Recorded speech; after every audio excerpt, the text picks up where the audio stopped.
For problem number 6, we're going to use upper and lower sums to find the area underneath a graph f of x is equal to x on the interval 0 to 1.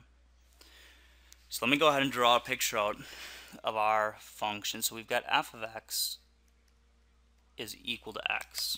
Okay, so what does that guy look like? Well, I guess pretty easy to draw out actually, right? Just a 45-degree line coming out here, and we're only concerned with from 0 to 1, so we're only concerned with finding this area. And then you might right away recognize, hey, that's a triangle. I can just use the formula for a triangle, and you're right, you can. However, you need to get used to using the idea of breaking this thing up into little rectangles, because this is not always going to be linear. Okay, so we'll start out with a linear problem. However, you're going to have problems that are nonlinear that you need to use the same technique for. Okay, so let's go ahead and find the area. What we're going to do is we're going to subdivide this up into little intervals. In fact, you know what I'm going to do? Let me just draw one out a little bit further so we get some space in here. Let's put one over here. Okay. Now, how many intervals do I want to divide it up into? Well, I'm going to divide it, or partition it, up into n equal intervals. Now, what that gives me here is that I've got some x sub 1. This, of course, right here is x0. Then I've got another x2, and then it goes up to xn minus 1, xn, just like that. So if I want the area of the first one, okay, what I'm going to do, I can either use the right-hand side or the left-hand side to measure my height. I'm going to use the right-hand side. In fact, you can actually use whatever you feel like using. Okay, you can use something in the middle for the function value. Okay, so what I'm going to do is I'm going to do an upper, okay, by using all the right-hand sides, and I'm going to do a lower using all the left-hand sides. And I'm going to show you that in the limit, they're the same. So on the right-hand side, if I use the right-hand side for my height, what I have for this first one is I have the function at x1 times delta x1, because this length right here is delta x1. Then here on the next one, the height of this is the function at x2. So plus f at x2 times delta x2. Okay, and just like that. Plus, now we continue on until the very end. The very end guy has a height of f of x sub n, okay, times delta x, and like that. And so I should have put dots in here. Dot, dot, dot, plus. Okay. So what we really have is we want to sum from I goes from 1 to n of f at xi times delta xi. Okay. Now, if I divided this thing up into nice equal intervals, then each one of these intervals is the length. Okay, each delta xi should be equal to 1 minus 0, the total length, divided by the number of times it divided it up, which was n. So we'll get 1 over n. So this guy right here can be replaced with 1 over n. So let's do the sum. I goes from 1 to n of f of xi times 1 over n. But now, what are each of the xi's? Well, each of the xi's here, each of these guys that I'm plugging in, well, they come from plugging it into this function right here. So this is n sum I equals 1. Okay. F of xi, well, it's going to be equal to just xi times 1 over n, because f at xi is equal to x sub I, just like that. Now, what is xi? Well, here's where we got to be careful. Xi starts out with 0. Okay, so we start out at 0. And now the first xi, x1, is 0 plus x1. And then the next one is 0 plus x1 plus the difference between these guys. Okay, which would be x2 minus x1, right? Now, each one of these xi's is going to be a length out. Hang on one second.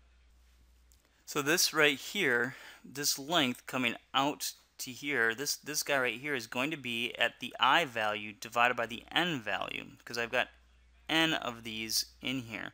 So this is I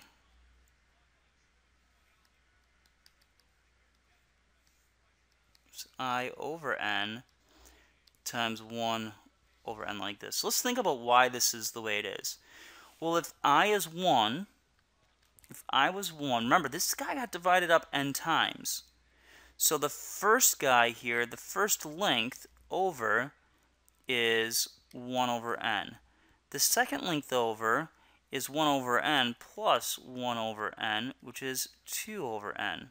The third length over is 1 over n plus 1 over n plus 1 over n, which is 3 over n. The fourth length over is going to be 4 over n. So the ith length over is I over n, just like that. Okay. Remember, we started at 0. If we started somewhere else, man, that changes. Well, now let's do a little bit of simplification here.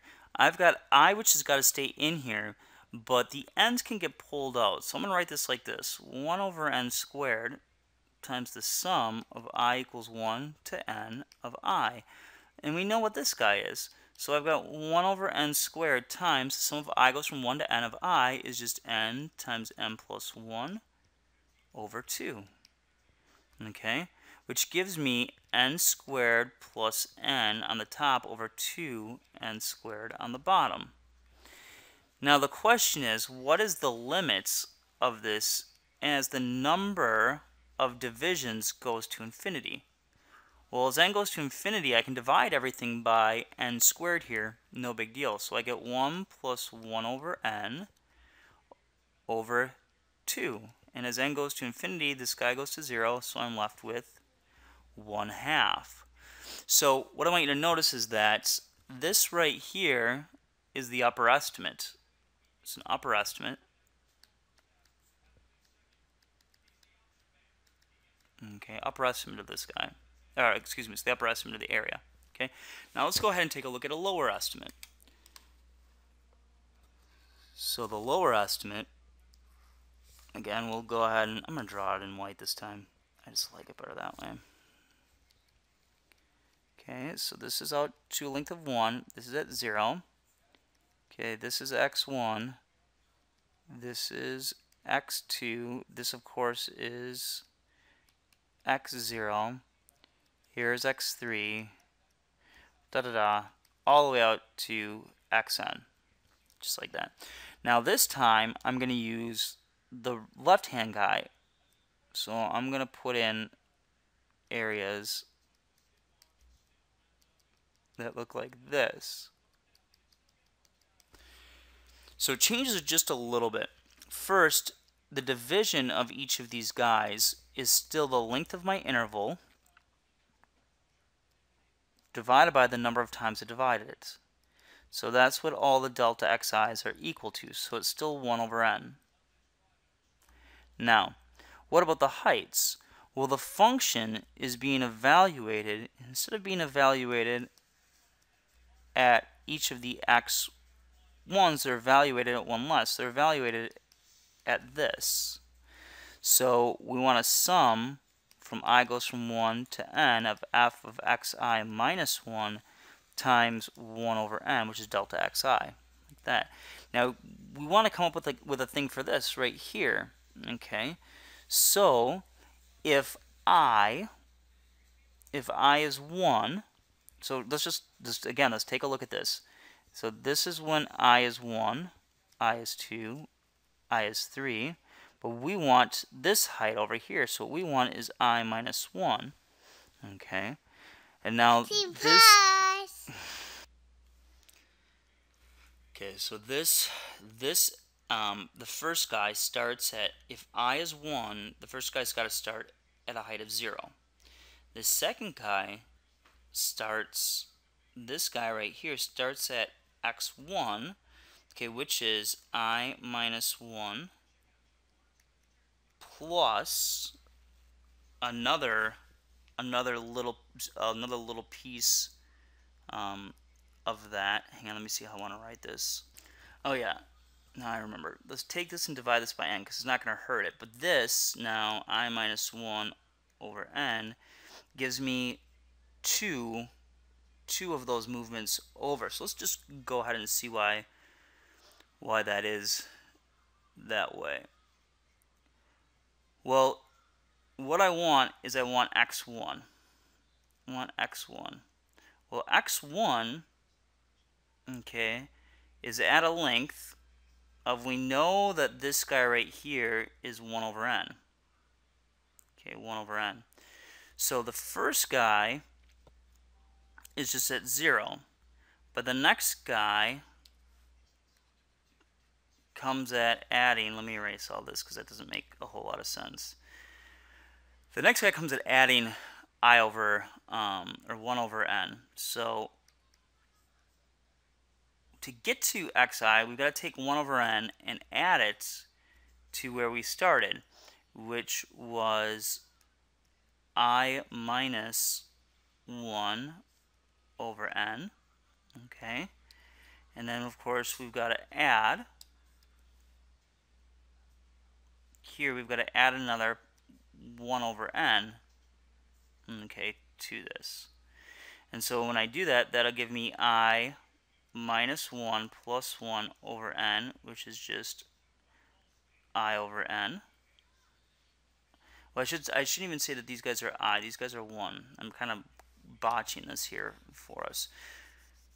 Give me a second to rethink about how I want to say that. Okay. If I want like this x3 right here, if I want how far it is over, what I've got to do is I got to take 1 over n and I have to add it to it. Okay, but I have to start, if I want x3, okay, it starts at 0, then I go to 1, then I go to 2, so I'm really taking this guy right here. So this is equal to I minus 1, 3 minus 1, which is 2 over n. That's the best way to explain it. So if I want x4, okay, I want to take its left endpoint, which is really x3. So x4 should be equal to 4 minus 1 over n, which is 3 over n, which is 1 over n plus 1 over n plus 1 over n. So here's another 1 over n, here's another 1 over n, here's another 1 over n.